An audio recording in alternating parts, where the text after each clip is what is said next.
무더위가 성큼 다가온 7월입니다. 지난달에 이미 역대급으로 가장 더웠던 6월이었다 그러는데요. 올해 역대급 무더위가 찾아온다는 예보도 있습니다.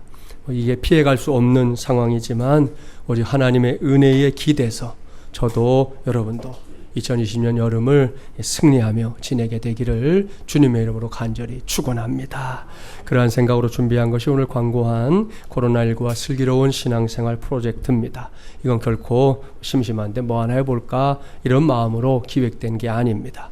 매년 우리가 경험했던 이 여름날의 은혜, 상황은 달라졌지만 계속해서 이어가기 위함이라는 거 꼭 기억해 주기 바랍니다. 무엇보다 7월과 8월 2달 동안 이 프로젝트에 열심히 동참해 주기 바랍니다. 그래서 여러분 개인의 신앙도 또 성숙시키고 또 우리 공동체가 함께 지향하는 방향을 향해 움직여갈 수 있도록 서로 손발을 맞추는 그런 기회가 되어야 할 줄 믿습니다. 자, 이러한 기대감으로 맞이한 오늘은 맥주 감사 주일입니다. 이 절기가 구약성경 신명기 16장에 나오는데요. 77절이라고도 불렀습니다. 처음 수확한 보리단을 이제 하나님께 바치는 초실절로부터 계산해서 이제 7일씩 7주간, 그래서 77입니다. 7주간이 지난 그 이튿날, 즉 50일째 되는 날을 가리킵니다. 이때는 이제 보리 추수가 거의 끝나고 새롭게 이제 밀 추수를 시작하게 되는 때인데요.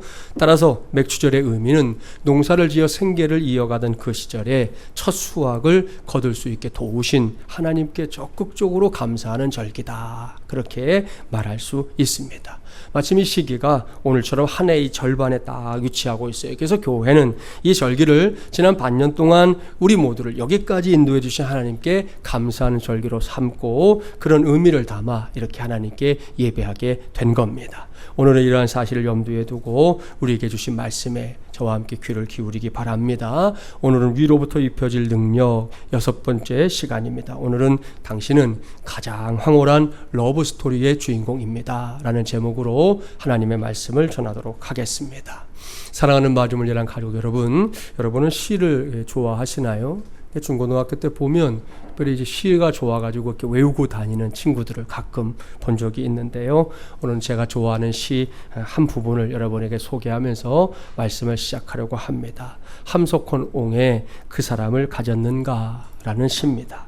말리길 나서는 길, 처자를 내맡기며 맘 놓고 갈 만한 사람, 그 사람을 그대는 가졌는가.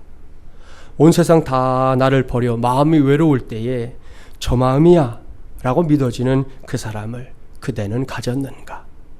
탔던 배 꺼지는 시간 구명대 서로 사양하며 너만은 제발 살아다오 할 그 사람을 그대는 가졌는가. 그런 시입니다. 짧지만 참 감동이 되는 시예요. 이렇게 죽을 만큼 사랑할 수 있는 사람이 있는 사람, 그런 사람이야말로 행복한 사람 중에서도 으뜸일 겁니다. 여기에 언급된 사랑, 분명히 우리에게 감동을 줍니다.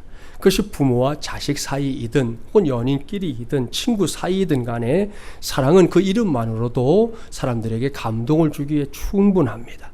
그래서 종종 드라마를 통해 매우 감성적인 이야기들, 이 사랑의 이야기들이 전개되곤 하는데요. 한때 그 안방극장을 아주 들썩이게 만들었던, 그리고 그 후에 해외에서 요즘 우리가 알고 있는 이 한류라고 하는 그 바람을 거세게 일으키기 막 시작했던 이 정말 초반에 속하는 그런 드라마가 여러분들 잘 아시는 가을 동화라는 거잖아요.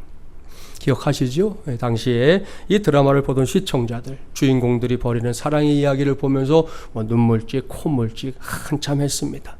그 인기가 얼마나 대단했던지 이런 일도 있었습니다. 한 교회에서 어느 날 새벽 기도회가 끝나고 개인 기도 시간에 슬피 울며 기도하는 한 권사님이 있었습니다. 이 권사님이 연세도 많으셨는데 그 기도가 너무나 애절하고 긴박했다는 거죠. 하나님 살려주세요. 아버지 제발 살려주세요. 그냥 죽으면 안 됩니다. 너무 불쌍해요. 주여 믿습니다. 살려주세요. 권사님의 기도 소리가 얼마나 크고 절실했던지 담임 목사님 귀에까지 들렸어요. 목사님이 깜짝 놀랐습니다. 필시 권사님 가족 중에 급한으로 입원을 한 사람이 있거나 사경을 헤매는 사람이 생겼구나 짐작했어요. 권사님의 기도가 끝나기를 기다렸다가 다가가서 조용히 물었습니다. 권사님, 오늘 기도 중에 누구를 꼭 살려달라고 기도하셨는데 위급한 가족이라도 있습니까? 그러니까 권사님 막 울먹이면서 얘기하는 거예요. 네, 목사님 너무 불쌍해요. 꼭 살아나야 해요. 목사님도 기도해 주세요. 아, 그럼요. 저도 기도할게요. 도대체 누가 그렇게 위급한가요? 그랬더니 권사님 말, 목사님은 텔레비전도 안 보세요. 가을 동화에 나오는 은서가 지금 위급하대요. 곧 죽을지도 모른대잖아요. 그랬다는 거예요. 엉엉 울었대요. 엉엉. 기가 막히죠. 여러분, 근데 이게 이 드라마 하는 분들이 인기 드라마가 되는 건 좋은데 그 후유증이 꽤 오래 간다고 그래요. 이렇게 악역을 하신 분은 길 가다가 돌 맞는 경우도 있고요. 밥 먹으러 들어갔는데 와갖고 욕하고 가는 거예요. 나쁜 놈 이러고. 이게 현실하고 드라마가 구분이 안 되는 모양이에요. 너무 몰입하면. 이분도 뭐 그런 경우에 속하는 거죠. 일종의 해프닝인데요. 어쩌면 요즘같이 세상이 각박하고 살벌하게 짝이 없을 때일수록 많은 사람이 더욱더 따뜻하고 아름다운 사랑의 이야기를 기대하고 있는지도 모르겠다. 그런 생각하게 됩니다. 그래서인지 몰라도 제가 오늘 여러분과 함께 집중하려고 하는 이 러브스토리, 매우 오랜 역사를 갖고 있어요. 인류의 역사와 함께 흘러왔다 그래도 과언은 아닐 겁니다. 저 역시 어린 시절에 보았던 그 러브스토리라는 외화 가끔 생각납니다.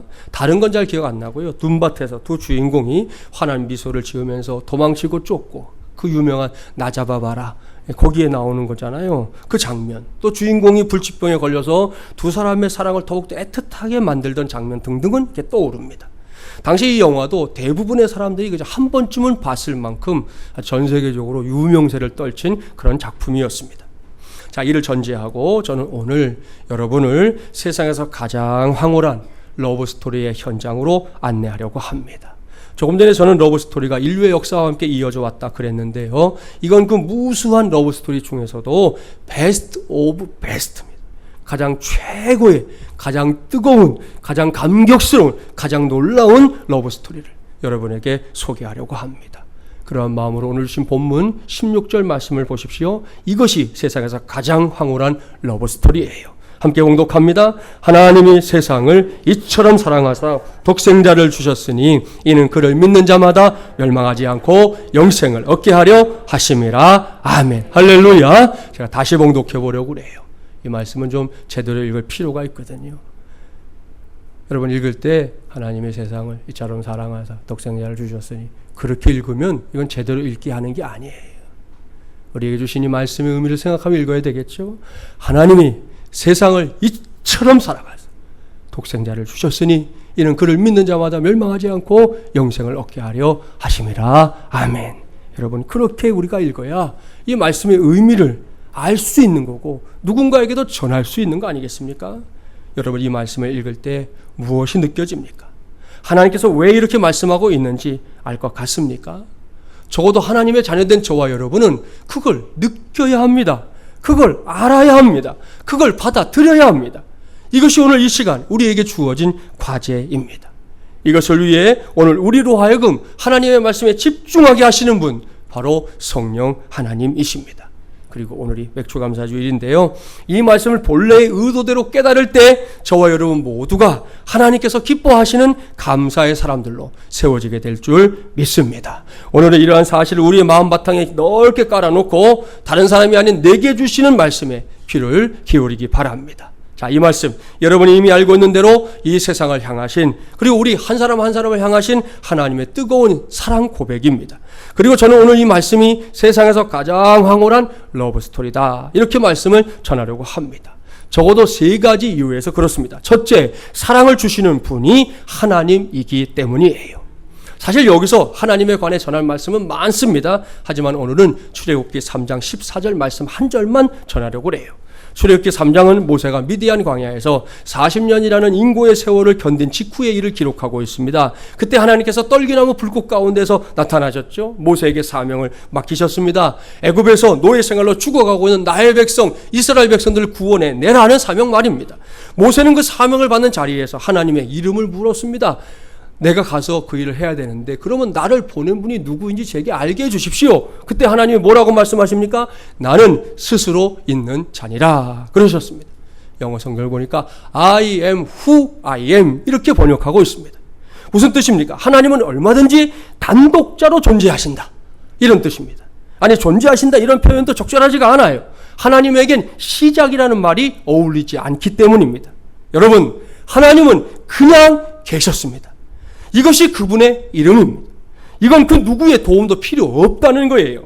그 누군가가 있어야만 이분의 가치가 인정받는 그런 분이 아니라는 겁니다. 따라서 그분 홀로 계신다 한들 달라질 건 없습니다. 아무 문제 없다는 거예요. 그런데 그 하나님께서 작정하셨습니다. 누군가를 사랑하기로 작정하셨습니다. 그 사랑의 대상을 위해서는 모든 것을 다 주겠다고 작정하셨다는 말씀이에요. 그 쉘 실버스타인의 소설 중에 여러분 잘 아는 아낌없이 주는 나무라는 책이 있죠. 두 주인공이 나와요. 소년에서 청년으로 그리고 어느새 세월이 흘러 힘없는 노인이 된 평범한 한 사람과 그 한 사람을 끝없이 기다리며 끝까지 품어주는 한 그루의 나무가 주인공이잖아요. 그래서 중요한 건 이 나무입니다. 세월의 흐름에 따라서 그늘로 열매로 때로는 이 가지와 자신의 온몸을 다 잘라서 내주면서까지 끊임없이 변하는 이 소년의 필요를 아무 말 없이 채워준 나무. 그렇게 커져주는 것만으로도 자기의 살이 깎여나가면서도 행복해하는 그 나무의 러브 스토리. 그걸 보면 딱 문장 하나가 떠오르죠. 다 줄 거야. 여러분, 스스로 존재하시는 하나님께서 이걸 결정하셨다는 거 압니까? 그렇습니다. 하나님은 자신이 사랑하는 대상을 위해 다 줄 거야. 남김없이 줄 거야. 이렇게 다짐하며 사랑을 시작하셨습니다. 이것은 이기적이고 제한적인 또한 유한한 우리 인생들이 사랑하는 것과는 차원이 다른 사랑입니다. 그런 이 사랑, 세상에서 가장 황홀한 러브 스토리다 이렇게 말해도 결코 과언이 아닐 줄 믿습니다. 둘째, 하나님의 사랑을 받는 대상이 이 세상이기 때문이에요. 여기서 말하는 세상은 온 우주와 그 안에 거하는 모든 인류를 가리킵니다. 하나님께서 그 세상을 사랑하기로 작정하셨다는 건데요. 그렇다면 그러한 세상의 실체 여러분 얼마나 알고 있습니까? 구약성경 최초의 책인 창세기 6장 5절과 6절 들어보십시오. 여호와께서 사람의 죄악이 세상에 가득함과 그의 마음으로 생각하는 모든 계획이 항상 악할 뿐임을 보시고 땅 위에 사람 지으셨음을 한탄하사 마음에 근심하시고 그랬습니다. 이게 세상이에요.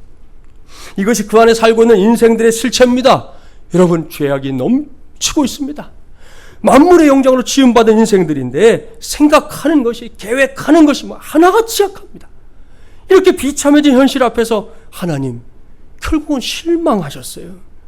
창조물 가운데 가장 걸작품이었던 사람 아닙니까? 하나님의 창조의 역사를 보시면 창조하신 다음에 그날이 끝날 때 보시기에 좋았더라. 둘째 날 보시기에 좋았더라. 셋째 날 보시기에 좋았더라. 넷째, 다섯째 마찬가지로 보시기에 좋았더라. 근데 사람을 창조하신 그날은 달랐잖아요. 보시기에 심히 좋았더라. 사람을 만들어 놓으시고 뛸 듯이 기뻐하는 하나님의 모습을 우리는 그 말씀에서 얼마든지 발견할 수 있거든요. 그렇게 창조한 걸작품이었던 사람 때문에 너무 기뻤었는데 이제는 그 사람 때문에 탄식하고 있습니다. 내가 왜 저들을 지었을까? 후회하신다는 거예요. 로마서 1장은 이와 같은 세상의 적나라한 현실을 더욱 구체적으로 말씀하고 있습니다. 로마서 1장 20절부터 23절 말씀 이제 자막에 나올 건데요. 저와 여러분 한 절씩 관심을 갖고 교독해 보겠습니다. 20절 제가 먼저 봉독합니다. 장세로부터 그의 보이지 아니하는 것들 곧 그의 영원하신 능력과 신성이 그가 만드신 만물에 분명히 보여 알려졌나니 그러므로 그들이 핑계하지 못할지니라.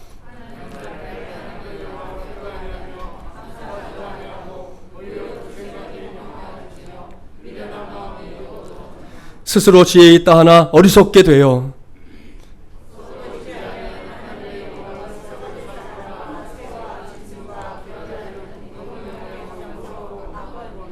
보십시오 여러분, 기가 막히잖아요. 하나님에 대해서 모른다면 어떡하겠어요? 할 수 없지. 알면서도 무관심합니다. 하나님께 돌려드릴 영광을 스스로 차지하기 위해 눈이 벌게져 있고 혈안이 되어 있습니다. 지혜가 있다고는 하는데 그 지혜로 하나님을 위해 쓰질 않고 어리석은 우상 숭배에 열을 올리고 있습니다. 이게 세상이에요. 그리고 그 안에 살고 있는 인생들의 현 주소입니다. 그러니 보십시오. 도대체 어느 구석에 사랑받을 만한 것이 있습니까? 사랑받을 만한 것이 있어서 사랑받는 건 괜찮잖아요. 어른들이 맨날 그래요. 지사랑 지가 봐도 그래요. 사랑받을 만한 게 있어서 받는 건 괜찮아요. 어디에 있냐 이거예요. 도대체 무엇을 근거로 하나님께서 이런 세상을 사랑하셔야 한단 말입니까? 우리가 봐도 이건 글렀습니다. 그런데요, 우리가 어떤 의문을 제기하든 상관없이 하나님은 참담한 세상을 사랑하셨습니다. 우리의 눈에도 도무지 사랑받을 게 없는 세상인데 하나님은 이상하게도 그 세상을 사랑하셨다는 거예요. 모두가 짜고치는 고스톱처럼 하나같이 하나님을 모른다, 하나님은 죽었다, 하나님은 없다 그러고 있는데요, 하나님은 그들과 그들의 세상을 사랑하셨습니다. 그뿐이 아닙니다. 너나 할 것 없이 하나님의 영광을 탐내고 거기서 어리석음을 드러냈지만 하나님은 관계하지 않았습니다. 그냥 사랑하셨습니다. 이게 하나님의 사랑입니다. 그러니 이건 대단한 사랑이지, 위대한 사랑입니다. 할렐루야. 우리 자신을 한번 살펴보세요. 우리는 서로 조금만 마음이 맞지 않아도 상대방을 고운 눈으로 보질 않습니다. 마음 맞추는 게 다 뭡니까? 상대방이 나를 조금만 덜 배려해 줘도 당장 사랑 없은 마음이 우리 안에서 사라집니다. 온통 지까짓 게 뭔데, 저 XX 웃기지도 않아, 이런 생각뿐이잖아요. 그러고 나면 이제 따지기 시작합니다. 누군 무엇 때문에 밉고, 누군 무엇 때문에 싫고, 누군 무엇 때문에 얄밉고, 누군 무엇 때문에 안 입고, 누군 무엇 때문에 티 꽂고, 누군 무엇 때문에 징글징글하고, 누군 무엇 때문에 속이 뒤틀리고, 누군 무엇 때문에 기타 등등. 이렇게 자주 우리는 마음에 들지 않는 상대방 때문에 내가 피해를 본다 이렇게 생각해요. 저도 그렇고 여러분도 그렇습니다. 저만 그렇고 여러분은 아닌 척 그런 거 하지 마세요. 우리가 다 그래요. 아마도 이런 생각 때문에 우리가 서로 사랑하며 사는 게 그토록 힘든 모양이에요. 주님은 서로 사랑해라. 그게 너희가 정말 나의 제자인 걸 증거하는 길이라고 말씀도 하셨는데, 사람과 사람이 사랑하는 게 이렇게 힘들고 어렵다는 거. 왜 정말 그럴까? 고민하게 될 때가 많습니다. 그런데 하나님은 달랐습니다. 도무지 사랑받을 만한 것이 없는데, 그런데도 그분은 세상을 사랑하셨습니다. 따지고 보면 볼수록 사랑받을 수 없는 대상이 틀림없는데 그 대상을 분에 넘치는 사랑을 받도록 하고 있다는 것이죠. 그러니 이것이야말로 가장 황홀한 러브스토리 아니겠습니까? 셋째, 이처럼 사랑하셨다는 사실 때문이에요. 여기서 이처럼 사랑하셨다, 무슨 뜻입니까? 문맥상 바로 앞에 있는 14절 15절 말씀에 자연스럽게 연결이 됩니다. 모세가 광야에서 뱀을 든 것 같이 인자도 들려야 하리니 이는 그를 믿는 자마다 영생을 얻게 하려 하심이니라. 아멘. 자, 이 말씀은 이 세상에서 가장 황홀한 러브스토리의 절정, 클라이맥스가 뭔지를 보여줍니다. 모세가 광야에서 뱀을 든 것 같이, 이 말씀은 민수기에 기록된 사건이잖아요. 광야 생활 중에 이스라엘 백성들 가진 불평과 원망을 일삼았습니다. 하나님께서는 불평을 입에 달고 사는 이스라엘 백성들이 불매에 그저 물려서 죽도록 방치해 두셨어요. 시간이 흘러가면서 많은 사람이 죽어나갑니다. 여기저기서 신음하는 소리, 또 죽음을 알리는 외마디 비명소리들이 막 들려옵니다. 그때 모세가 하나님께 긍휼을 구합니다. 하나님 용서해 주십시오. 이 백성들을 불쌍히 여겨 주십시오. 그의 기도가 하나님의 응답을 받아요. 그게 뭔지 아시죠? 구리로 만든 뱀을 장대에 매달라 불뱀의 독에 의해 죽어가던 사람들이 그걸 보면 살게 된다, 이것이었어요. 이것은 곧 현실이 되었습니다. 예수님은 이 사건을 장차 있게 될 자신의 죽음에 비유하고 있습니다. 구리 뱀이 달린 장대가 하늘 높이 들렸던 것처럼 예수님도 십자가 위에 높이 매달리게 될 것이라는 말씀입니다. 여러분, 이것이 하나님께서 세상을 사랑하신 방법이었습니다. 당시의 십자가라는 최악의 형틀, 십자가는 최악의 형틀이었어요. 저주의 형벌이었습니다. 그 누구도 원하지 않는 길이었습니다. 십자가 세워져 있는 곳은요, 사람들이 아예 피해 다녔어요. 그쪽으로 가지 않았다고요. 차라리 교수로 죽든지 아니면 화형을 당해 죽는 것이 더 나았습니다. 십자가 위에 매달린 채 시간이 흐를수록 더해지는 고통을 견디는 것, 그건 뭐 상상도 할 수 없는 일입니다. 조금만 생각해 보세요. 두 손과 두 발에 박힌 그 못이 매달려 있는 사람의 무게를 견디지 못합니다. 그러니 시간이 흐를수록 어떤 일이 일어나겠어요? 못이 박혀 있는 그 살이 자꾸 벌어집니다. 심지어 찢어지기도 합니다. 그 사이를 타고 흘러내리는 피, 그것도 서서히, 너무 야속하게 서서히 흘러내리는 피, 차라리 빠른 속도로 다 쏟아져 버린다면 그게 더 나을 거예요. 그럼 빨리 죽게 될 테니까 말입니다. 하지만 십자가는 최소한의 배려도 없는 형틀이에요. 게다가 중동의 그 뜨거운 태양빛이 한번 장렬해 보십시오. 입술이 바짝바짝 타들어갑니다. 식도가 다 말라 비틀어지는 것 같은 갈증이 엄습합니다. 그뿐이 아니죠. 완전히 발가벗긴 채 수치스러운 모습으로 사람들 앞에 서야 되는 것이 십자가 형틀입니다. 실오라기 하나 거칠 수 없어요. 발가벗겨지는 거예요. 그 수치의 고통이 또한 이 몸에 온통 달려드는 시간이 바로 십자가에 달려있는 시간이라는 거예요. 이게 십자가입니다. 그리고 이것이 하나님께서 세상을 사랑하신 방법입니다. 처음에 말씀드렸던 세상에 있는 수많은 러브 스토리들, 그 중에도 죽음이 주제인 경우들은 왕왕 있어요. 주인공 중에 한 사람이 죽어갑니다. 그 상황에서 상대 역을 맡은 사람 아무것도 할 수 없잖아요. 옆에서 하염없이 눈물만 흘립니다. 때로는 그 눈물을 보일 수 없어서 화장실 한 구석에 가서 숨죽여서 울기도 하잖아요.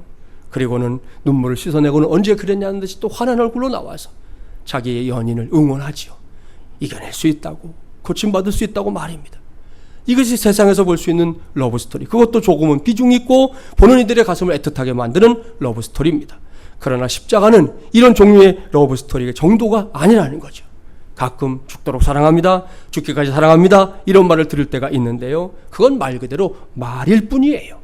하지만 십자가는 실제로 그러한 사랑의 현장입니다. 죽도록 사랑한다는 게 뭔지, 죽기까지 사랑한다는 게 뭔지 그 실체를 보여주고 있다는 말씀입니다. 여러분, 여기서 우리 모두가 솔직해져 볼까요? 사실은 억만 죄악 속에 살고 있는 내가 죽어야 합니다. 그런데 내가 밀려나고 있습니다. 그 죽음의 자리, 그 자리가 마땅히 나의 것인데 그 자리에서 내가 밀려나고 있단 말입니다. 그리고 그곳에 세상으로부터 마땅히 영광과 존귀를 받아야 할 하나님의 아들, 하나님 자신이신 예수께서 서 있습니다. 난 도무지 이해할 수가 없어서 물어요. 주님, 그곳은 내가 있어야 할 자리입니다. 그 죽음은 나의 몫입니다. 근데 주님이 왜 그곳에 있습니까?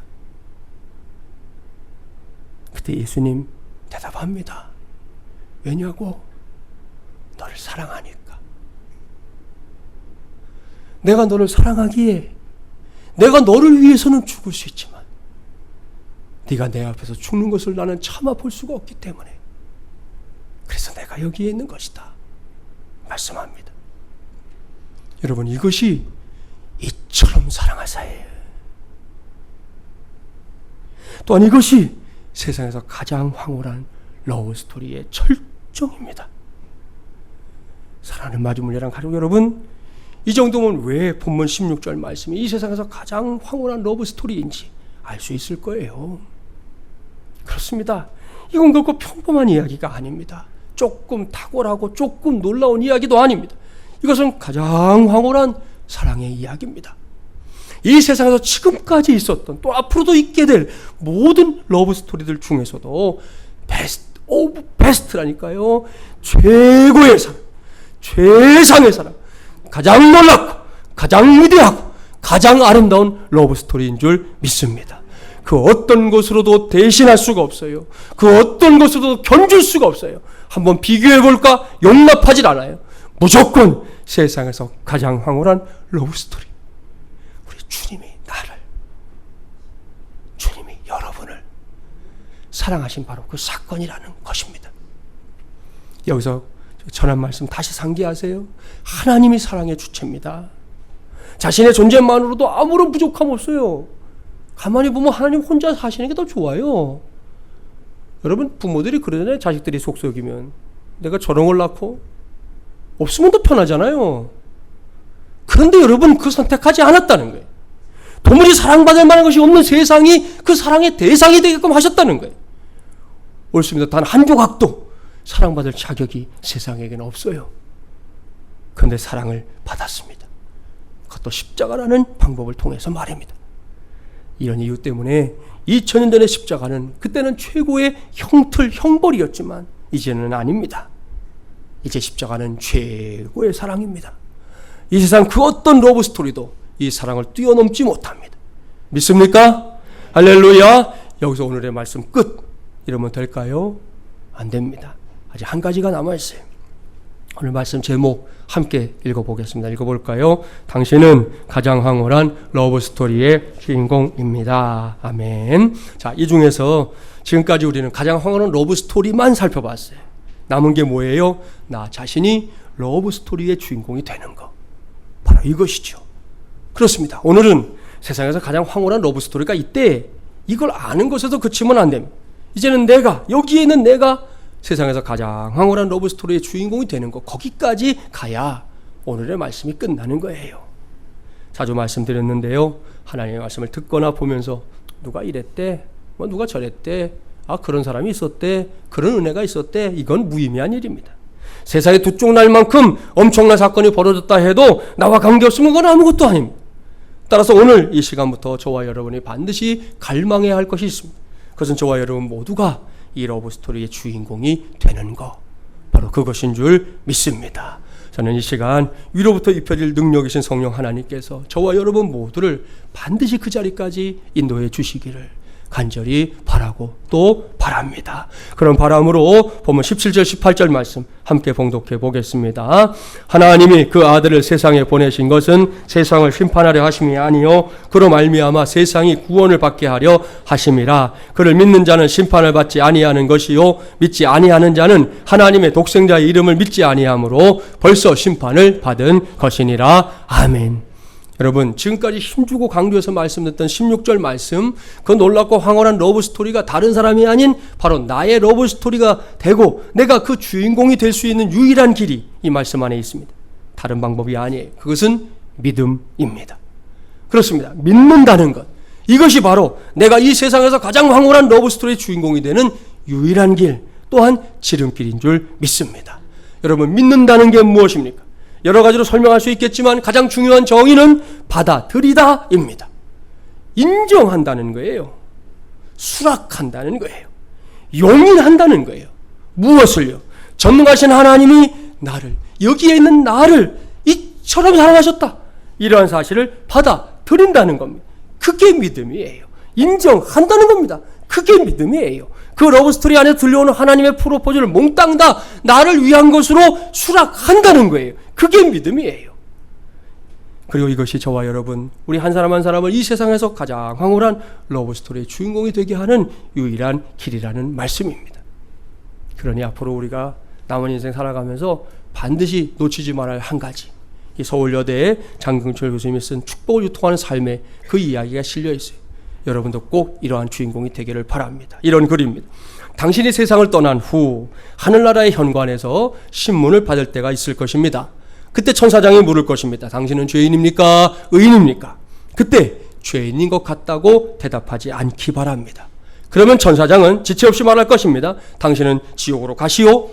죄인이 가는 곳은 지옥입니다. 만일 당신이 나는 의인입니다 라고 말한다면 천사장은 계속 신문할 것입니다. 그렇습니까? 그렇다면 그 증거를 대주십시오. 그때 당신은 어리석게 당신의 일기장을 뒤적이지 말아야 할 것입니다. 제가 예전에 이런 착한 일을 한 적이 있습니다 라고 말하지 마십시오. 당신보다 기억력이 탁월한 천사장은 당신이 잊어버린 추한 사실들을 하나 둘씩 끄집어낼 것이며 당신은 그 앞에서 부끄러움을 당할 것입니다. 아마 그는 당신의 선행 뒤에 숨어있는 추한 동기도 끄집어낼 것입니다. 그때 당신은 당신의 행위가 아니라 골고다의 십자가를 가리켜야 합니다. 저는 죄를 많이 지었습니다. 그러나 나의 주님이 골고다에서 십자가에 달리셔서 내 죄를 대속해 주셨습니다. 그곳에서 주님이 흘리신 피로 인하여 저는 의인이 되었습니다. 그 놀라운 은혜로 인하여 하나님을 찬양합니다. 그때 천사장은 당신을 영접하면서 하늘나라로 인도할 것입니다. 혹시 당신이 만나게 될 천사장이 조금 짓궂은 천사장이라면 아마 한 가지 질문을 더 할 것입니다. 십자가의 은혜가 당신을 의롭게 한다는 표징이 있습니까? 그때 담대히 말하십시오. 하나님의 아들이 우리를 위해 죽으셨습니다. 자기 아들을 아끼지 아니하신 하나님의 사랑이 십자가에 계시되어 있습니다. 하나님의 아들 그리스도께서 나를 위하여 죽으셨는데 무엇이 나를 하나님의 사랑에서 끊겠습니까? 당신이 무엇이 간데 그것을 문제 삼습니까? 십자가와 부활은 나의 구원이며 나의 의로움이며 나의 생명입니다. 그러면 천사장은 당신을 수종들면서 말할 것입니다. 옳습니다. 나는 하나님의 명을 받아서 당신을 수종드는 천사일 뿐입니다. 그런 글입니다. 사랑하는 마주문예랑 가족 여러분, 이게 믿음이에요. 우리가 이제 믿는다 하고 성경 지키고 교회 문통 넘나드는 게 믿음이 아니에요. 천사장 앞에서도 쫄지 않고 2000년 전에 골고다 언덕에 세워진 십자가, 그 예수의 십자가가 나를 위한 것이라고 감히 말할 수 있는 용기, 그게 믿음이에요. 그 사랑의 현장이 바로 나를 위한 것이었다는 걸 인정한다면, 그 십자가의 사건이 끔찍히도 나를 사랑하시는 하나님의 음성이었다는 걸 받아들인다면 과연 두려울 것이 무엇입니까? 아무것도 없습니다. 무엇이든 겁낼 필요가 없습니다. 어떤 것에도 위축될 이유가 없습니다. 그럴 때에는 내가, 여러모로 부족하고 나약하기 짝이 없는 내가 이 세상에서 가장 황홀한 러브스토리의 주인공이라는 사실만 확인하십시오. 이것이 확인되는 순간 그 사람은 전혀 새로운 인생을 향해 출발하게 됩니다. 하나님과 동행하는 정말이지 범상치 않은 인생 살게 됩니다. 하나님께서 친히 한 걸음 두 걸음 인도하시는 기쁨, 그거 맛보는 인생이 될 줄 믿습니다. 이러한 믿음으로 2020년 맥주감사 주일, 다른 것에서 감사의 이유를 찾기 전에 바로 여기에서 나 자신이 억만 죄악에서 구원받은 가장 황홀한 러브스토리의 주인공이라는 사실에서 최선의 감사를 찾게 되기 바랍니다. 그것이 우리 모두가 요즘과 같이 어지럽고 복잡한 세상에서, 코로나19로 인해 온통 세상이 흔들리고 있는 답답한 세상에서 하나님께 감사하기를 시작해야 할 출발점입니다. 다른 데서 감사의 조건을 찾으면 조금만 변해도 우린 감사 안 해요. 내가 원하는 모양대로 이루어져야만 감사하지, 조금만 다른 모양이 돼도 감사 안 한다니까요. 이스라엘 백성들이 광야에서 불평한 거 똑같아요. 내가 원하는 대로 돼야만 감사해요. 그러지 않으면 감사할 줄 몰라요. 그게 우리의 죄성이에요. 그러니까 그런 데서 우리가 감사의 사람이 되려고 하면 절대로 감사의 사람이 될 수 없다니까요. 내가 받은 하나님의 사랑, 그 러브스토리가 나를 향한 사랑이라는 거 아는 거기에서부터 우리 감사의 출발점을 삼기 바랍니다. 오늘 이 시간 성령 하나님께서 우리 모두에게 이러한 깨달음과 확신, 굳센 신앙과 담대함을 붙잡을 수 있도록 역사해 주시기를 주님의 이름으로 간절히 축원합니다.